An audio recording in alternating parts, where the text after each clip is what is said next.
Robin Hood. Chapter 3. The Wedding of Allan-a-Dale. One day when Robin was walking through the wood, he met a gay young knight. The knight was dressed in scarlet satin, and wore a hat decked with feathers. He held his head erect and walked with a light and joyous step. As he walked he sang a merry song.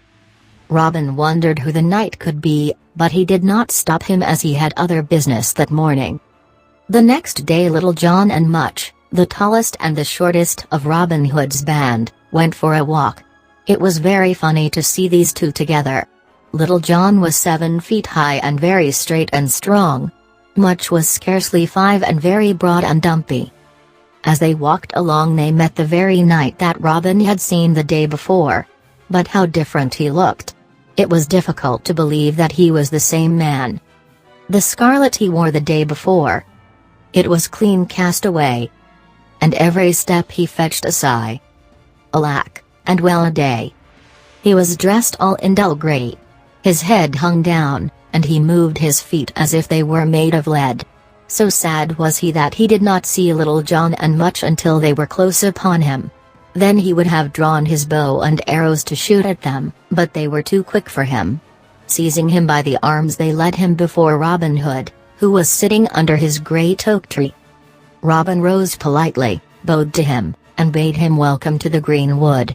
Then still very politely, for being a real earl, Robin was always very polite to people. Though he did rob them, he asked if the stranger had any money to spare for Robin Hood and his merry men. "I have no money," the young man said. "But 5 shillings, and a ring. And that I have kept, this 7 long years. To have at my wedding." When Robin heard that the knight was so poor, he was very sorry for him, and asked him to sit down and tell him how that was, and why he was so sad. So with many a sigh the poor young man told his tale. "My name is Allan-a-Dale," he said. 7 years ago I fell in love with the most beautiful lady in all the world. She loved me too and we were very happy. But her father was very angry. I was poor, and he said we were too young to marry. He promised, however, that if we would wait 7 years and a day we should then be married. The 7 years are over, and yesterday should have been our wedding day. I went to claim my bride. But alas! The old knight would scarcely speak to me. He said his daughter was not for such a poor man as I. Tomorrow she is to be married to another. He is old and ugly, but he has a great deal of money. So I have lost my love, and my heart is broken." Then poor Allan-a-Dale dropped his head in his hands and groaned aloud. "Nay," said Robin, "do not grieve so. A maiden who thus changes her mind is not worth so much sorrow." But Allan-a-Dale shook his head. "Alas!" he sighed, "she loves me still. It is the old knight, her father, who forces her to do this thing." "Then what wilt thou give to me?" said Robin Hood. "In ready gold or fee. To help thee to thy true love again. And deliver her unto thee?" "Why," said Allan, "I have no gold. But if you bring my true love back to me, I swear to serve you faithfully for ever and a day. I cannot shoot so far or so straight as your good men, but I can make and sing sweet songs and play upon the harp." Robin was very glad when he heard that. He clapped Allan on the shoulder and told him to cheer up, for, said he, "tomorrow is your wedding day." Then he asked how far it was to the church where this wedding was to take place. Allan told him it was to be at Dale Abbey, not much more than 5 miles distant. Very early next morning Robin Hood rose. He dressed himself like an old harper, and taking a harp, set off for Dale Abbey. He left orders with Little John that he was to follow with 24 good men all dressed in Lincoln green. Also he was to bring with him Friar Tuck and Allan-a-Dale. When Robin Hood arrived at the door of the abbey, whom should he meet but the Bishop of Hereford, all dressed in his fine robes and all ready to marry poor Lady Christabel to the old knight. "What do you hear, my good man?" said the bishop. "Why," replied Robin, "I am a minstrel. Hearing there was to be a great wedding today, I have come to see it. Afterwards I can make a song about it." "That is well," said the bishop, I love the sound of the harp, and you can play some sweet music to us." "I should like to see the bride and bridegroom first, before I play any music," replied Robin. Then he went into the church, and sat down behind a big pillar not far from the altar. Soon the wedding guests began to arrive. There were a great many lovely ladies in beautiful dresses. They came in, rustling in silk and laces, nodding and smiling to each other, fluttering and flitting about the aisles of the great, dimly lit church, like pretty painted butterflies. Robin watched them beckoning and whispering to each other. Sometimes he could hear what they said. "Poor girl," said one, "so young and pretty.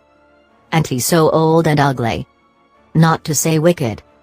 And she loves someone else, I hear." "Yes, Allan-a-Dale." "What? The handsome young man who sings so beautifully? Then why does he not carry her off?" "Oh, he is too poor." "Oh, the pity of it." Robin was glad. From all he heard, he learned that everyone in the church was sorry for poor Christabel. At last the bridegroom came. Silence fell upon the church as he entered.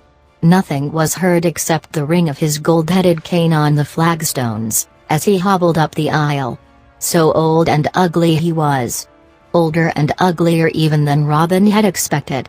He was tricked out, too, in a suit of white satin which helped to make him look more aged and withered. Suddenly there was a little stir at the great west door. All heads turned. The bride had arrived. A sigh of admiration passed through the crowd.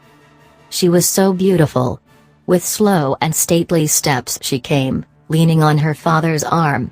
Her face was sad, her eyes cast down. Pale as any lily, she came robed in shimmering white satin. Round her white throat and in her golden hair, wonderful pearls gleamed in the dim light. If the bridegroom was more ugly than Robin had expected, the bride was far more beautiful. Behind her came the little choir boys, dressed in red and white, singing a sweet bridal song. They reached the altar rails, and the bishop opened his book to begin the service. At that moment Robin sprang from behind the pillar and stood beside the bride. "Stop!" he cried, "I do not like this wedding. The bridegroom is too old and ugly for such a lovely bride." The ladies screamed, and at once the whole church was in commotion. "Who are you who thus disturbs the peace of our holy service?" asked the bishop. "I am Robinhood," replied he, throwing off his disguise, and putting his horn to his lips. When they heard that, everyone stopped screaming, and pressed forward, trying to catch sight of the wonderful man of whom they had heard so much. Then 24 bowmen bold came leaping o'er the lea. And when they came to the churchyard, marching all in a row, the first man was Allan-a-Dale, to give bold Robin his bow. "Now," said Robin, "seeing we have all come to church, it is a pity there should be no wedding. Let the lady choose of all these fine men which she will have."